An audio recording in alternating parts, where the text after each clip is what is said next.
Welcome back, ladies and gentlemen. Still with you and our morning's edition of The Breakfast Show. And of course, as we mentioned earlier today, we're discussing the role of charity work and charity institutions, NGOs, non-governmental organizations, especially during the holy month of Ramadan. We see an intensification of their role, especially for the less fortunate or the more needy sectors in society. And now we're delighted to be joined over the telephone to tell us a lot more by Dr. Amany, Shenawy, our guest and human development expert. Dr. Amany, a very good afternoon to you, ma'am. Good morning and happy Ramadan. Good morning. Yes, thank you very much. Happy Ramadan to you too. Dr. Amany, let's start by talking about the role of civil society. How do you evaluate their role, not just, throughout the year, but specifically now during the holy month of Ramadan? We see, an intensification of charity work by such institutions. Tell us a bit more, Doctor. In Egypt, we are raised that Ramadan is the charity month, the Yes. holy month.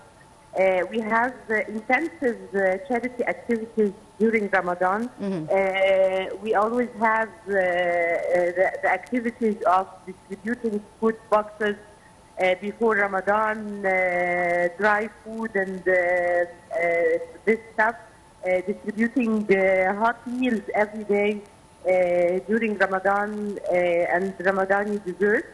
In addition to this, which is a very little just by the society and that comes from the social responsibility of people to work their community. In addition to this, we have many other services that we keep going and following in our society all through the year.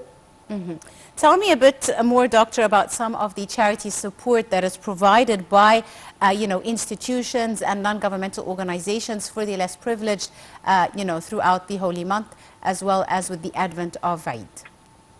As for the charity organizations, actually, the organizations I'm working through are service organizations that help in community development all through the year. I'd like to start by the concept of service organization.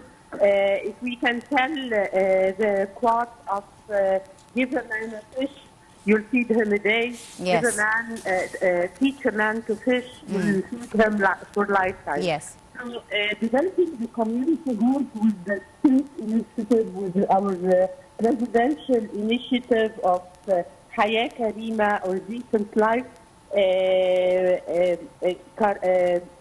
Karama, and the dignity and the way you give people and you help them develop in their human activities, human development, and in their living lifestyle. So according to the holy month of Ramadan, charity is going on, distributing food and stuff. Youth are cooking for the needy people in the community, and this makes the youth very happy to help people because it gives them the opportunity to serve the community in a very special way in the holy month. Absolutely.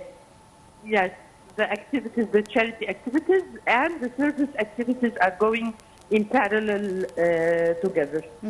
Dr. Amany, you raised a very important issue, which is that of the role of the youth. And, this leads me to my next question. How does, charity work like this affect the youth? How does it encourage them to become more active, to do more volunteer work? And how does it, cement social ties amongst people, not just in Ramadan, but throughout the whole year?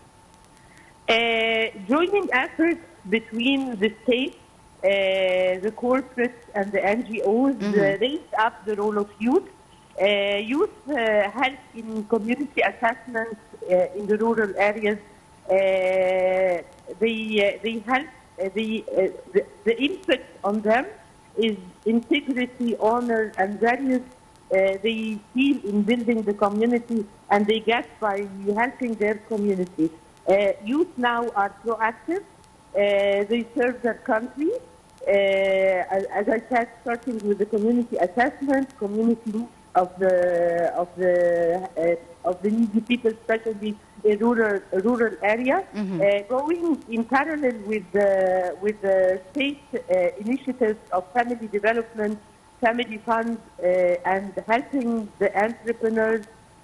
Plans are set with the help of the youth, of course, that has to be initiated in rural areas for more development in the country and more impact on needy people, helping them. Maybe we can tell vocationally by teaching them how to make their projects, new projects, how to study the project, how to study the market, how to start the initiatives and the projects. And hence, all comes back to the society as development. Indeed.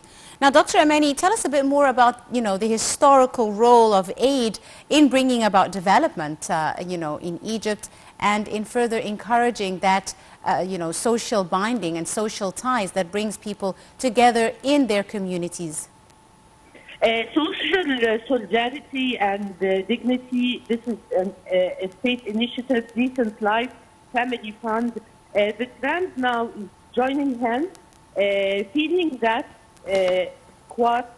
I'm not living alone. As much as you give time, exercise, money, which is, I can tell the least, because we don't give money.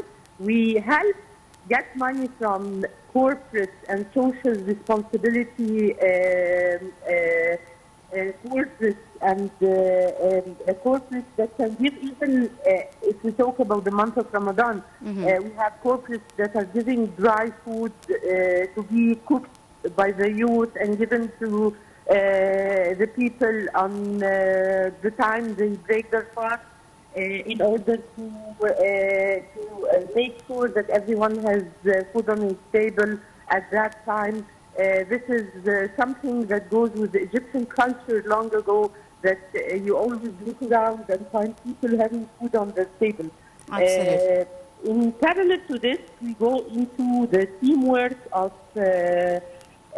how to assess the communities, how to help people, especially that we as NGOs work in parallel with the state initiatives in the areas of focus, like disease prevention. You can find communities needing, having illnesses. You need to help them through and reach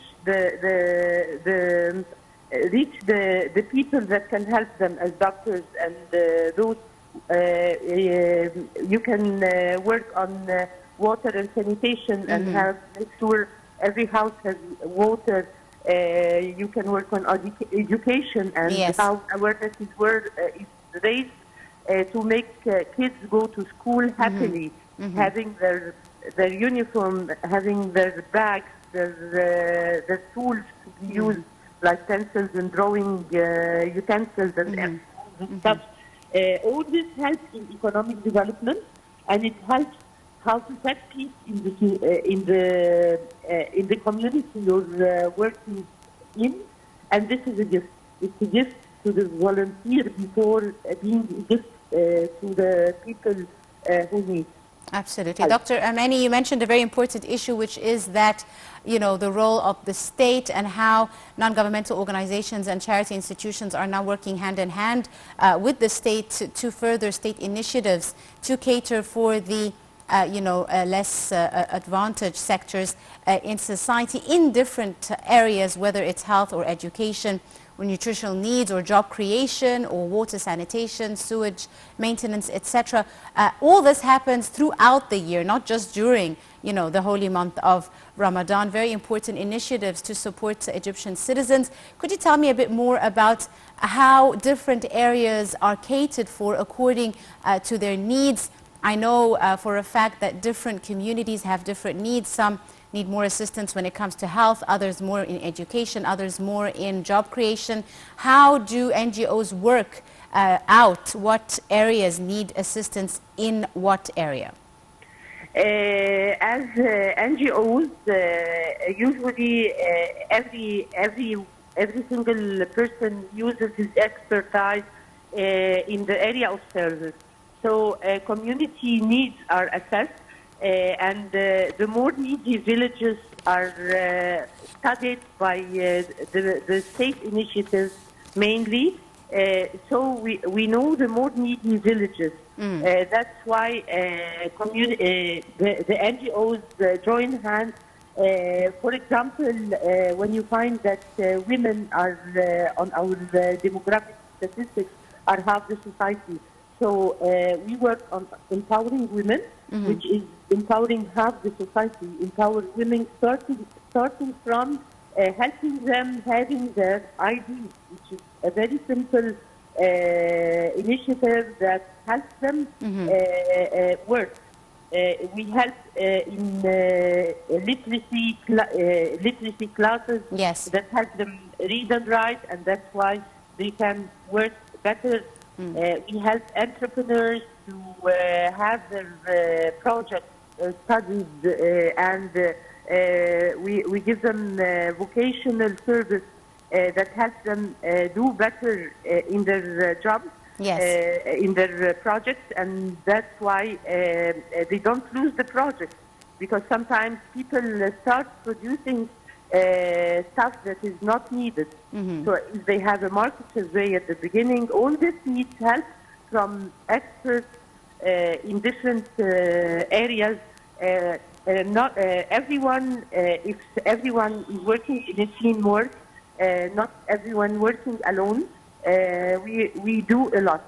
We do a lot of successful projects and follow them up. The following up is very important. Absolutely. And on that very positive note, I'd like to thank you very, very much, our guest, Dr. Amany Shenawy, our human development expert. Thank you very much, ma'am, for your time and your insight, and for joining us on this morning's edition of The Breakfast Show. And that's all the time we have for today. We do hope you have enjoyed our episode. Join us again tomorrow, 8 a.m. Cairo local time, for a new edition. Till then, you're in the company of myself, Angie Meher. Many thanks for watching.